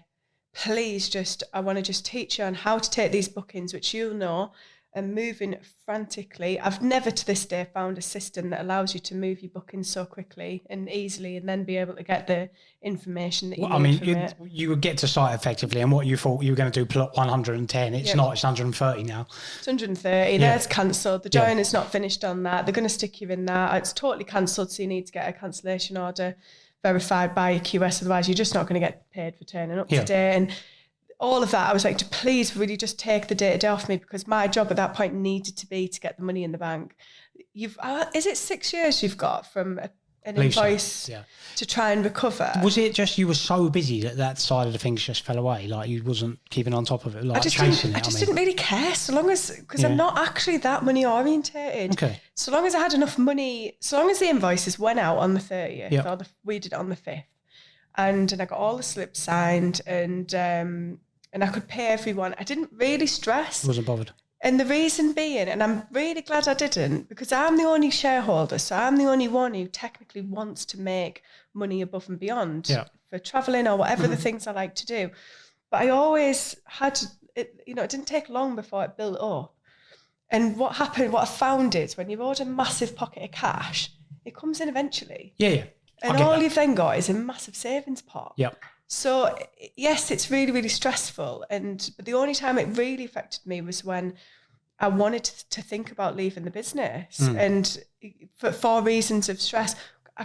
I will not think, or honest, anyone who's ran a cleaning business through COVID, awful. And when I say to people on the podcast, I say, tell me one of your worst moments in business. I'm not going to ask you that today because I'm telling you, we've done plenty.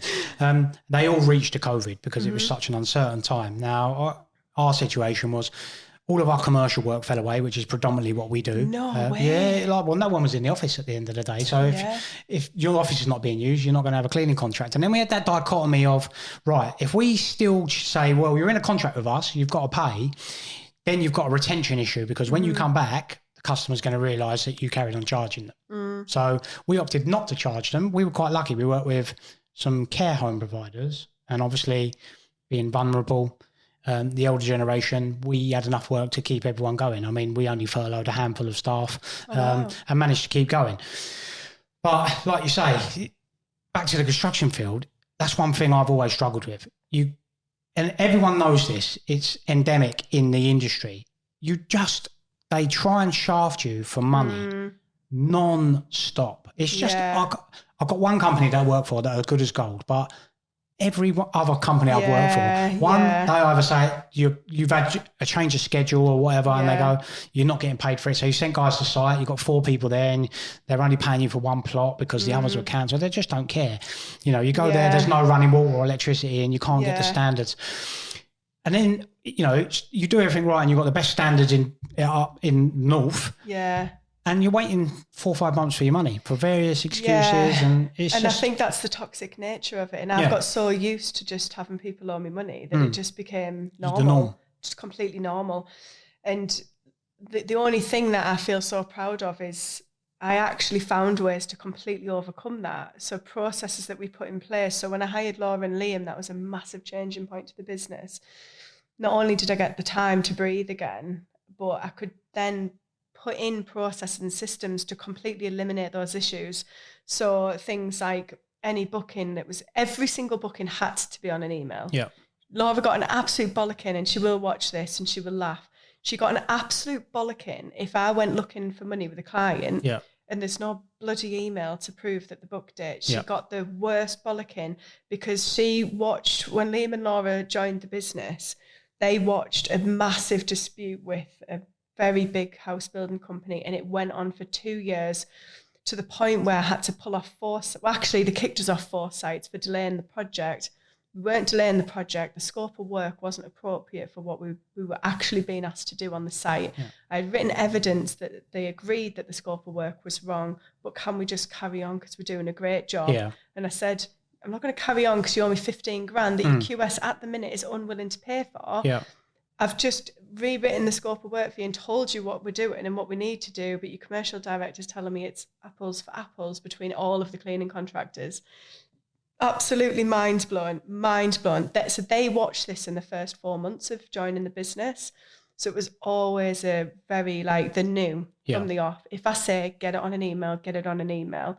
The second there's a cancellation, site manager, email in every single time. Yeah. And then we had processes. So in the end, we just ran the whole business off Google Drive.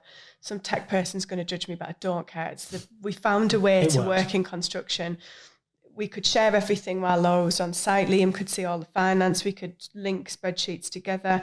We could snip into a booking and put the picture of it onto a comment on the spreadsheet. So every single application had a picture of the booking. Yeah.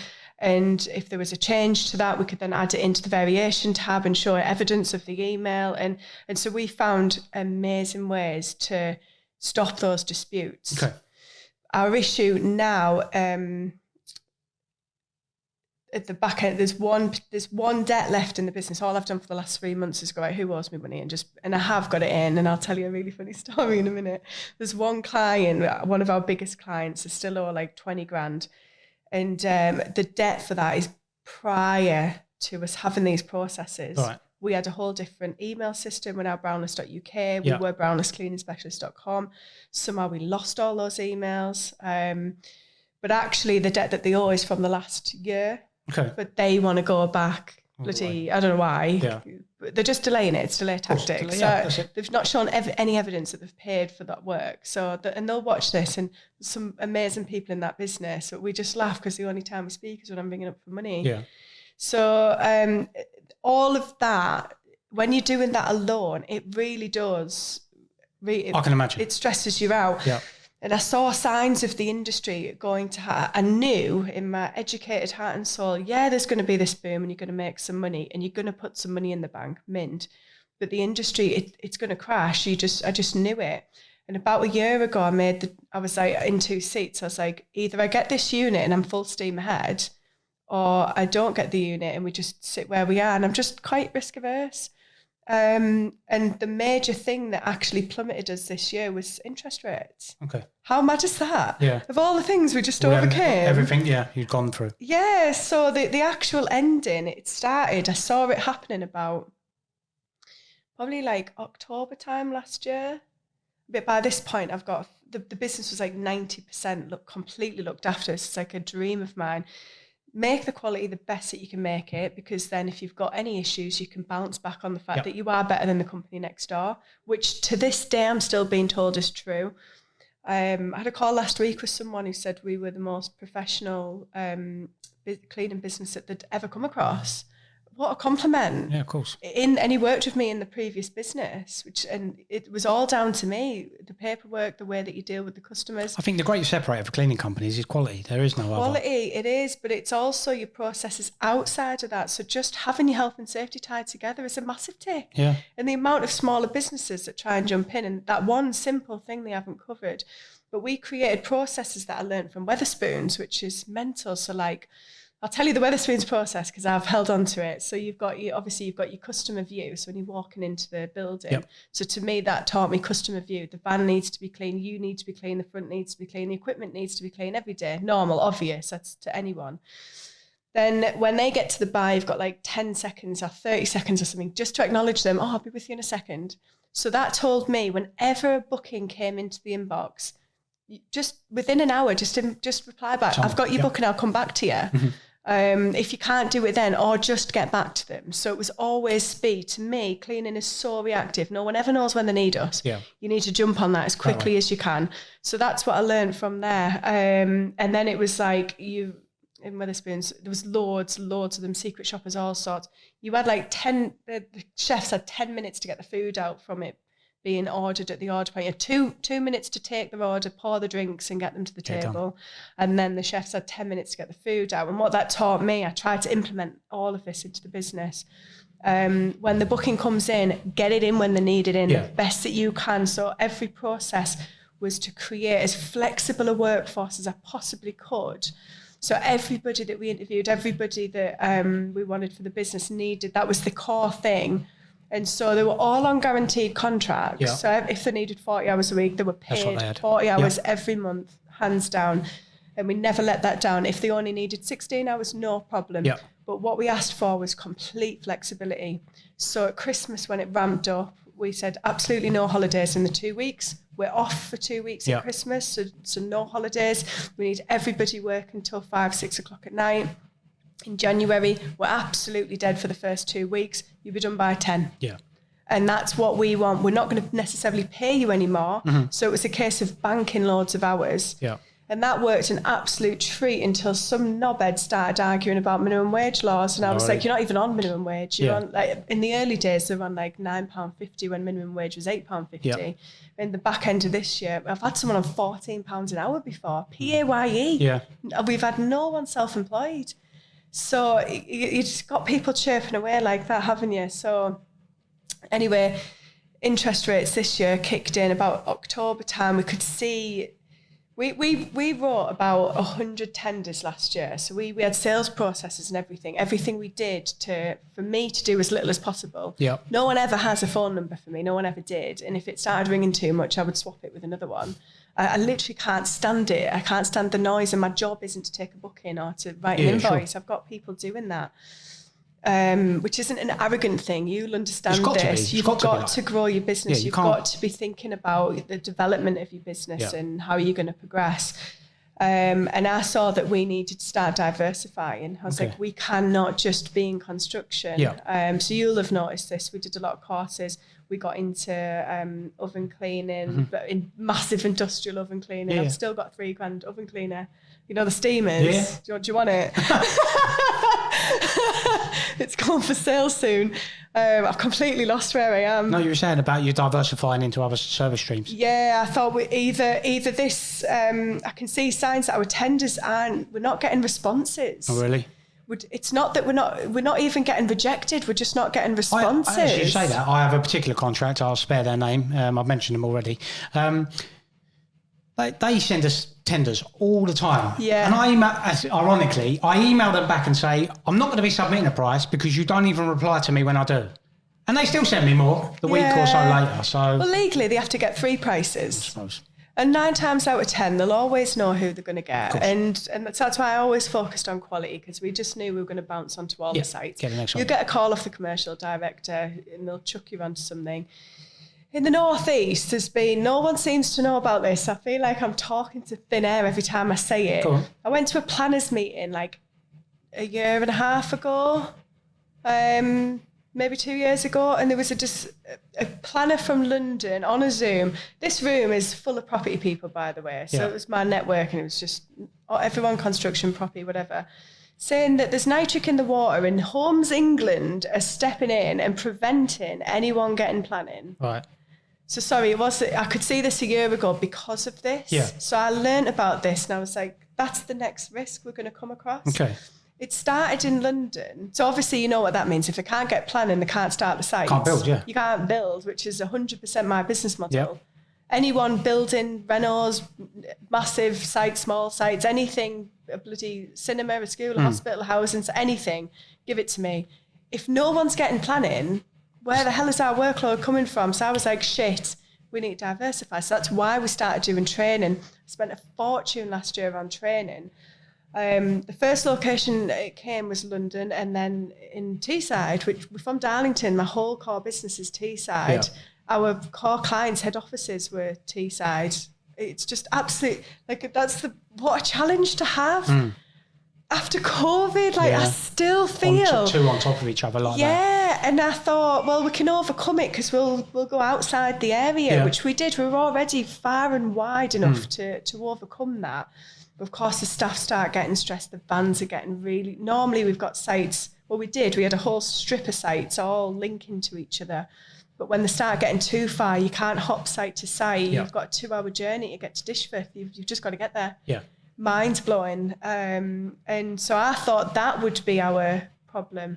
It wasn't. We started getting, the day I made the decision, or the week I made the decision to close, Laura got a call off NHS England saying, do we want to take over the biohazard cleaning for the hospital? Oh. We just got signed a contract with Harry's Donuts to do all their maintenance cleaning.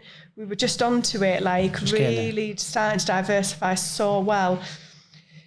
So shall I get into the thick of it? Yeah, this is a real meaty bit. Why? Yeah. What was the decision? Because it sounds like it was going okay. Absolutely. Even through those challenges, I had Liam in the background recovering all this old debt for me, which is just, thank you so much. We had Laura running the day-to-day. We had Emily doing all of the tender pulling for me. So she would email the companies to get us tenders in. Liam was writing the tenders. Everything was 360. It was absolutely brilliant. I'd completely made myself redundant. No problems whatsoever. And then we get an email before Christmas off our biggest client saying, can we have a meeting after Christmas? And I was like, this is it. You didn't think, there's a big job coming up? No, because she wasn't responsible for that. It was another guy who I got on with really, really well. And I was like, oh my God, I'm now going to have to spend Christmas stressing about that. And so I did. I spent all Christmas worried. And then we went into this meeting and she was there to ask me, I'm not going to mention names because one of the biggest problems I find in these companies is that there's people on like 200 grand a year who've never run a business. She was there to ask. Most of them. Yeah, most of them. Some very lucky few. She was there to ask if, in a nutshell, she was just there to save money, long story short. Okay. We had 4 sites with them, which is, you'll probably understand that's quite a lot of revenue. That can be up to 20 grand a month. That's a lot of money. So putting that at risk is putting the whole business at risk. And she asked if we would just supply almost like a labour direct. Okay. That's how she positioned it. Yeah. And so obviously I had a million questions to ask because we'd just promoted Lisa to quality and training order. We'd just done all these amazing things in the business. What it meant, what she was really saying was, will you just shave something off? She wanted to get rid of the squad element. So we make money because we're in squads. Yeah. And we've got a lot of work on one side. It might be 100 quid for a reclean, but we're doing 6 of them. And, that's how you make your money. Yeah. And that is a very realistic, honest way of making money as well. She thought that was being inefficient. She just drummed it into her head that was inefficient. And so she wanted us to give her 1 cleaner per site, which, as you'll understand, when you've got a combination of qualified people, some like window cleaning, some like carpet cleaning, some love bill clean, some love show homes, some have been there longer than others. You've got team leaders, you've got structure, you've got quality audits going on. That just eliminates every bit of structure you've created. And so I just burst into tears. You can't have one person, then, It's not possible. No, I mean, I said, you'll break her back. Yeah, and you haven't even asked me if they want to do it. Yeah. That was my main thing. If I ask my staff if they want to do it, they're going to say no. Of course. Because you can't do a bill clean by yourself. No. You just can't do it. If you've got, let's say, 2 people doing a 5-bed, 2-bathroom, might take probably a day. Yeah. A really good sparkle bill clean, 2 people a full day. If you've got 1 person doing it, I guarantee it'd take 3 or 4 days. Yeah, definitely, I'd agree. 150%. You just get a momentum when you're with your squad. You know, we had a full routine. There's 3 bathrooms, 3 people, 1 bathroom each. I think every bill cleaning company does this. If you've got the bathroom, you take the conjoining bedroom. It just releases the stress. Yeah. They'll all argue over who's doing the ensuite, so you take turns. It's just normal. You doing your outside windows, that they're tough going doing them. We didn't do any ladder work. We did it all from the inside. Yeah. So they twist the window. They'd only have 1 each, maybe 2 if they were a bit unlucky because they got the ensuite, maybe. And then you'd fill downstairs and it's a doddle from there because there's no height work. You're not stressing. There's no shower screens that everyone hates. And then you're out sort of thing. And she just didn't get it. No one appreciates cleaning in construction, but we've been lucky to find people who really genuinely are. And I asked obvious questions. Who cleans the cloths? Yeah. The window cleaning van it's a 20 grand piece of kit with a 3.5 grand window cleaning twin reel because you've got a hard water site. Do you want that van? Do I pay for that van? I just didn't get it. I was like, we put the cleaning chemicals on your site, on every site, doddle.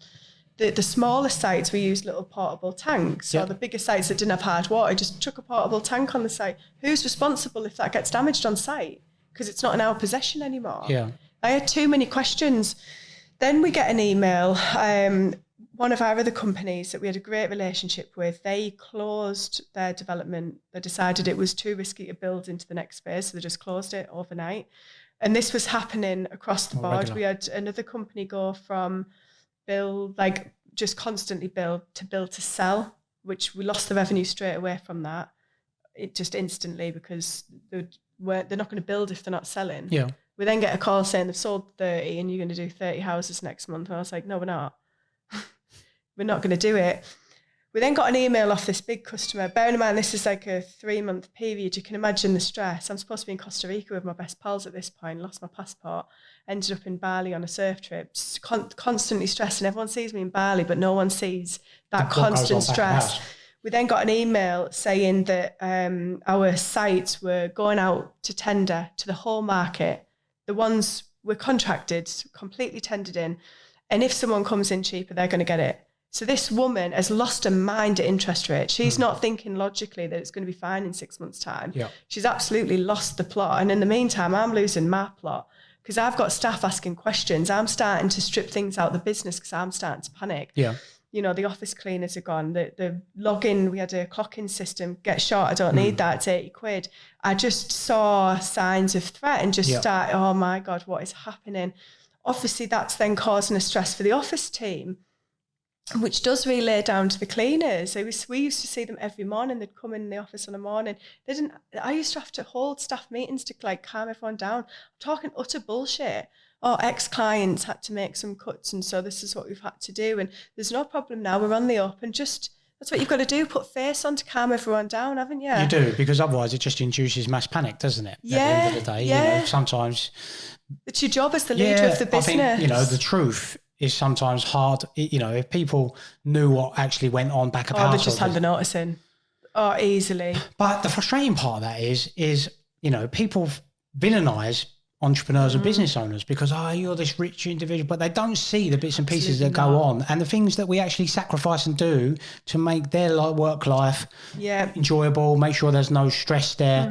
So you've got all these bits and pieces you're slowly stripping out, and staff, that's ugly. I've never had to do that. They see it, don't they? And they sense it. Yeah, of course they do. Yeah. And in the short of it, we didn't lose our sites. No one came in cheaper. Okay. So after being told we're one of the most expensive for such a long time, suddenly I thought, Maybe I'm going to inflate my prices because no one's coming cheaper. That tells me I'm currently acting as the cheapest and we're doing the best job. Sure. Mind blowing. And I can't remember what the final straw was. I think actually it was the person who I got a call off yesterday. We'd been looking after a site in, I'm not going to mention names because he might watch this actually, but we took on a site. We were doing an absolutely mint job and we had maintenance and build work for it. And I got a call one day saying this is all around the same time. It was just every client seemed to have a panic. Compounds were getting cancelled. Something else was getting cancelled. It just felt catastrophic. Yeah.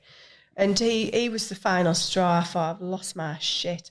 He rang up and I think they owed $2,000. They were good payers. Yeah. They only owed, that's a lot. It's a good amount to be owed, isn't it? You'll know that. It's like nothing. What did he say? Sorry, I'm going back to front.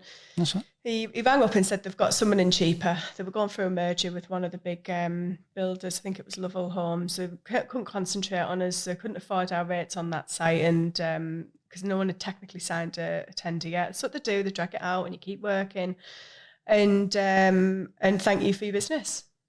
And I absolutely I just lost it. Like I lost it more when I got off the phone, but I just literally just thought I've actually had enough. We've just gone through COVID. We've just closed our business for these clients, reopened when I didn't have to. We're all individual people. Yeah. You're providing them a service. That is a choice of a business owner, whether you can be asked to get up to date and provide them a service.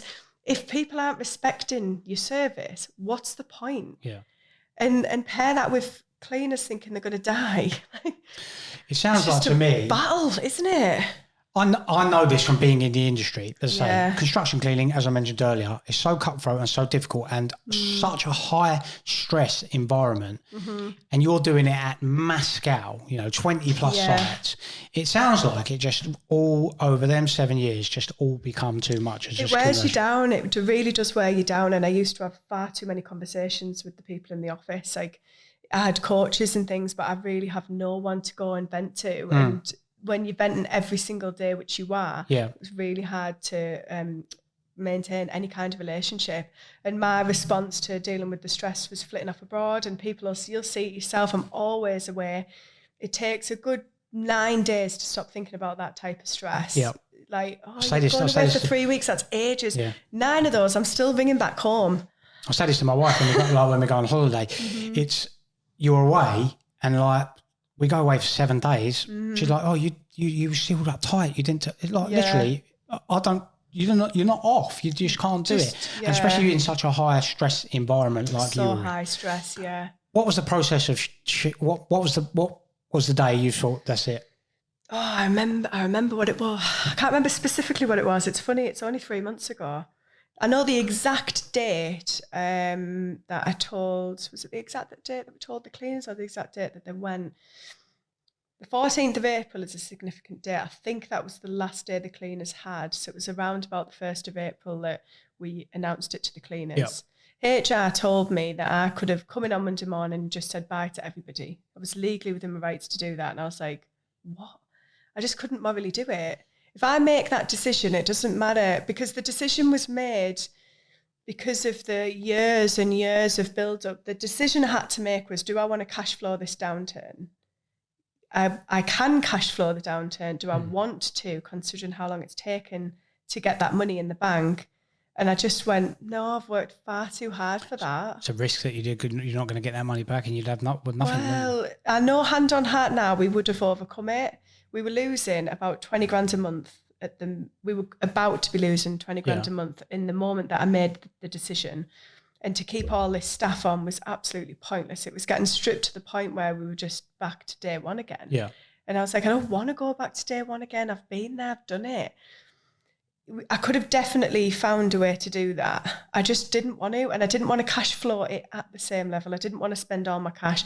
I didn't want to go bankrupt. And to be quite frank, every single client could have continued to keep building. They didn't need to panic, because everyone is still buying houses. Interest rates are probably going to stay quite similar to where they are anyway. It's a mindset thing, isn't it? And I just thought, I'm just taking this opportunity to go. So I was sat at the computer with Liam one day, and I can't remember what it was. Something came up on the screen, and I just said to him, you need to, oh no, sorry, that's something else completely. I was on the phone to this client. That's exactly what it was. And I rang Liam and I rang Laura and spoke to the other people in the office and said, I really need you to start hunting for work. That's right, this was way back in early March. So Liam and Laura knew a long time before the cleaners did, which is mind-blowing, isn't it? Yeah. Because I wanted them to get a head start on the qualified people by this point. They've massively improved their career prospects, their education, everything they know. And I wanted to give them the best chance at getting the best job that they could, which takes time. So then April 14th, all the cleaners left. The clients didn't really put up a fight. I think it's such a... How mad is that? I think, it's again, it just shows how blasé, how much we want to matter, don't we? We want to. We see ourselves as such an integral part of the site, keeping it going. But really, they don't. It's a story at the moment. We've got a customer that we bend over backwards for. They're a good customer. They're a good payer. We enjoy working with them. 50 weeks of the year, we're bang on. We do everything they ask, every favour. Now, the last couple of weeks, we've been tight with holiday. They have not left us alone. And we're like, guys, I had to get involved and say, look, guys, we do everything you ask for. And it just shows that at times when it's going to go south, they're not bothered. Yeah, they really will just kick off. They don't see when it's running smooth, and that they're really grateful to everything that you do with it. And so you tell a customer that you're not going to carry on trading, and their response was, well, I tell you what, I didn't actually tell the customers first. You know who I did tell first? Go on. I rang the landlord. Oh, really? I'm going to be out of work. Well, I thought, I can't make this decision if I'm stuck with 150 grand liability. I've literally announced it to the world.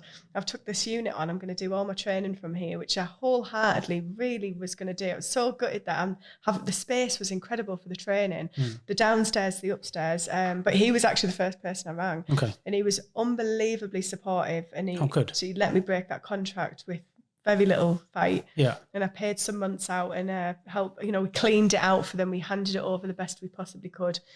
But when I started ringing the clients, I actually just went through the site managers who were absolutely gutted. And I was like, this is your 2-week notice. I gave everybody 2 weeks, cleaners and clients, which honestly there was some of the most heartfelt messages. The MD of one company actually got involved and messaged me private and said, thanked us for everything that we did. I'm really sorry that you're feeling the downturn to this degree. I haven't seen the love for the business and that people had for the business, including staff, until we haven't been trading. Yeah. I've had conversations with clients now and found out how they really thought about it, not just through default, just chit-chat, catching up. And didn't really know at the time how valued we were. And to hear it now is just been like absolute magic. Some of my cleaners went on to work for a local competitor, and so that competitor got some of my sites. Yeah. So my cleaners are actually on the same sites. Okay. And so they're getting asked every day, is Brownless opening back up? There was so much better. The processes. I've now heard the processes they're using and how many houses they're getting through in the day. They're using sandpaper on a hardwood floor to get paint off because they can do it like that. And do you know what? I don't blame them. Yeah, get it done quickly. Yeah, our process was really forgiving to the industry. Don't damage everything. Everything we did, non-scratch yellow scourers, everything we did was to protect the integrity of the building. Sure. Get that 11-second good impression in for the customer, make sure the saleswoman, customer service is on par, responding within the hour. Everything I thought about was quality workmanship, using the best tools without trying to damage it. And when I look back, I think, do you know what? Our biggest competitor up in the northeast, he's got 50 vans driving around. He's got a Porsche. He doesn't care if the paint came off the floor. Getting it done as quickly as possible. Yeah. I've seen it with windows, they have stickers on construction industry in one of the corners. Yeah. And I've seen people with wire wool. Oh God, you can't do that. My first year in business doing it, I nearly got a $3,000 contra charge for scratching because of that corner. Yeah, we had to learn very quickly that you can't do that. Yeah. So obviously we were creating processes for the cleaners and we nailed it. They weren't going to damage anything. Everything was sparkled to a T. We used to call it cleaning like the Queen was coming. But quality comes at a cost. And it does come at a cost. Unfortunately, the construction industry does not want to pay that cost. But I don't think we were, in hindsight, we weren't that expensive. We weren't, I thought we were mid-range price. I knew we weren't the most expensive. I knew we definitely weren't the cheapest. But I thought we were in the mid-range. And looking back now, doing the research and speaking to different people, I actually think we were priced far too cheap and providing the best quality and service. And because I don't really care about, if it's making X amount of profit, why do I need any more? Yeah. It's only me. It's easy to look in hindsight, isn't it, when you stepped away from it and that fog has cleared, and you can look back and look at pragmatically what went on. So you closed the business down recently. What's next for you? This has been the fun period, hasn't it? You've seen it. Yeah. Do you know what the best bit has been? Changing my profile picture on LinkedIn. Not that professional looking one. I'm holding a little fan that I had on holiday. What's next? I think it would be a crime if I didn't teach what I've been learning in the last 7 years. And not just what we implemented that helped us overcome the things that that the industry struggles with. So providing that backup evidence, but the how-to for smaller companies, like say you've got a domestic cleaning company, could easily take on a small site just to get themselves into the industry. And they just don't know how. It's a very simple thing that I can teach someone, the processes, the tools, the equipment that we use. And so I want to do that as an absolute must. I think that would be, I say, because it's quite low barrier to entry and there's plenty of work around. And done right, if you've got a small enough site and they're managed well and you get on well with the site team, you can earn some good money. Yeah, that's it. So then there's the second part to it. I'm going to teach them how to get the construction client, which we completely process. Okay. But all of this is free to do. There's very cheap ways of doing these things. And also if they really want it, which I think it's going to be, is those processes and how to manage those daily bookings to make sure you're going to get paid. Yes. Even if it's 2 or 3 years down the line. Oh, it's been a blessing for me because all that cash is still sitting there. Yeah. You know, and I'm not bankrupt. So have you collected it all now? Yeah, we've got one client that owes about 20 grand. That's peanuts for what we've had. And I just can't be bothered to keep. Yeah. Keep pounding. Do you know what's funny though? Every month, I've not spoken to him for about 2 months now. Month one, 2,700 quid sort of fell in the bank. And just yesterday, just under 6 grand fell in. And I'm like, I'm not even asking for it. So that's this particular customer that still owes me some money. So they must be doing something in the background.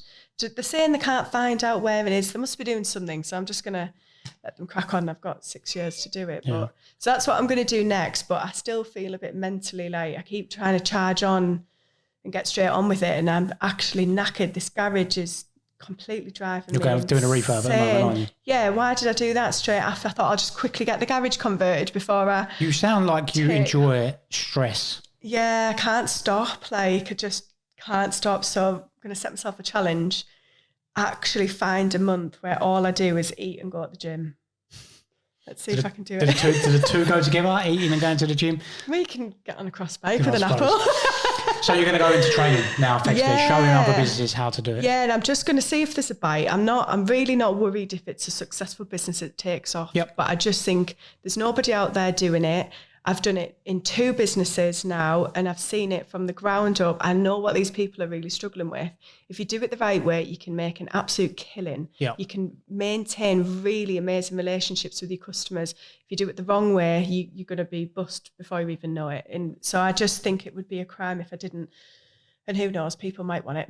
You clearly done it at a good level. 22 sites is big. And I remember having sort of 7 to 10 and literally pulling my hair out. So you clearly done it at a good level and you've clearly got the knowledge to do that. Talent went bust this year as well, didn't there? We was that one of yours? For Talent Living and Talent Construction. So whilst all that was going on at the beginning, we lost money off that. I've been fortunate. I've only ever had one customer go bust on us and it was about 10k, which isn't a massive amount in the grand scheme of what we were doing at the time. Yeah. But still, like you say, there's just so many different aspects to it. For anyone that was looking to get into the construction cleaning field, what would your number one piece of advice be? Don't bother. Number one piece of advice, genuinely, if you like a bit of chaos and you like swearing all the time, do it. If you like cleaning, you'll find some of the most liberating cleaning you've ever done, which is mental. But just make sure you don't spend the money as it comes in. Make sure, in my first business, I'm going to say this for like clarity, before we started giving ourselves £1,000 a month, which is nothing. Yeah, we had 120 grand in the bank. And then we started taking staff on. Yeah. So we absolutely killed ourselves. And I know that there'll be either solo cleaners or cleaners working in pairs out there that are so curious and they want to give it a go. Don't go into it thinking you're not going to absolutely kill yourself doing it. Just go, if you're going to do it, go and kill yourself doing it, but learn the processes. And if you do, you'll make some really good money. If there wasn't a downturn this year, that Brownless Cleaning was next to almost fully self-running. Yeah. The guy, Liam and Laura, were absolutely loving it. We had Emily doing tenders. All I really needed to do was just think about diversifying, and I was successfully doing that. And I found a way to implement that down to the teams. And really, that's 4 or 5 years old as a business. So to have, that's all from construction. Through a global pandemic, we still managed to survive through ridiculous cash flow problems. We somehow still came out the other side of it absolutely fine. So, yeah, I don't think it's worth ignoring. It takes a character, doesn't it? Definitely. You've got to have broad shoulders. You've got to have a capability to manage stress, definitely. Yeah. And I think you've got to have a tolerance for risk as well, most definitely, because you start seeing, well, I'm owed this amount, I'm paying out this amount regularly.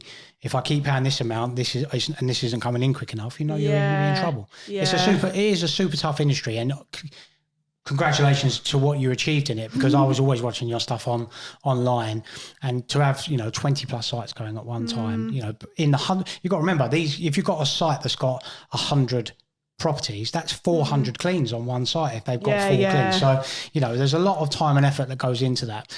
Fantastic journey. One I've been watching for a long time. If our guys want to get in touch with you and discuss construction cleaning more, where can they do that? LinkedIn? I think go to the fun spot, go to Instagram. Yeah. Because on Instagram, I promote the other channels. Sure. So Instagram at Francesca Brownless.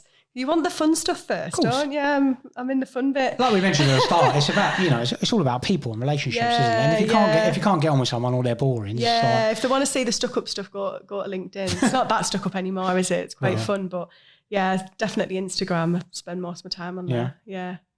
Fran, I don't have any other questions. It's fantastic hearing your story. It's definitely a roller coaster, and my hat off to you for your tolerance for stress. I know I certainly couldn't do it.